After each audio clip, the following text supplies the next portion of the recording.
Il est important pour nous, en tant que cadre de santé, dans une institution qui traverse des difficultés, comme toutes les institutions en Guadeloupe, sanitaires en Guadeloupe, de nous positionner en tant que manager.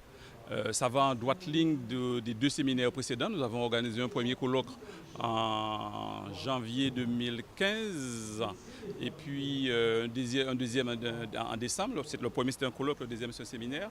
Et là nous avons senti le besoin des cadres de santé de se retrouver. Nous avons senti qu'il y avait un besoin d'espace de parole pour que les cadres de santé puissent parler d'une même voix et faire entendre leurs problématiques qui sont des problématiques qu'on rencontre un peu partout, mais qui sont un peu spécifiques, liées à des difficultés de management. Je suis venu de parler en particulier de toutes les stratégies se rapportant à l'exercice de l'encadrement hospitalier auprès des managers qui sont préoccupés par rapport à des situations difficiles actuellement dans les hôpitaux. Et mon objectif, c'est de pouvoir leur donner des clés afin qu'ils puissent mieux comprendre les réalités de travail et obtenir des solutions efficaces et pérennes sur la durée pour qu'ils puissent mieux, je dirais, accompagner les équipes soignantes dans leur exercice professionnel quotidien.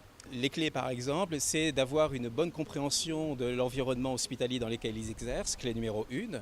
Clé numéro 2, c'est de bien connaître les outils et les méthodes de travail pour faire en sorte que les équipes puissent savoir quelle est leur organisation de travail qu'ils doivent réaliser au contact du patient. Et puis la troisième clé la plus importante, c'est de développer une posture de leadership.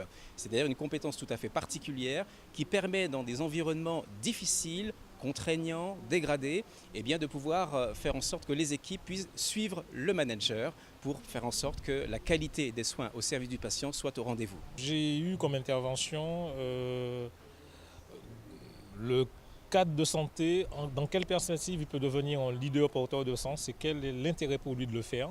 L'idée étant non pas d'apporter une information sur le métier des cadres de santé, parce que je ne suis pas issu du monde de la santé, parce que j'ai été directeur des ressources humaines, mais c'était plutôt de montrer aux cadres comment eux-mêmes ils pouvaient retrouver du leadership dans leur posture pour pouvoir mieux piloter leurs équipes malgré les contraintes de gestion qui aujourd'hui sont l'essentiel des problématiques des hôpitaux.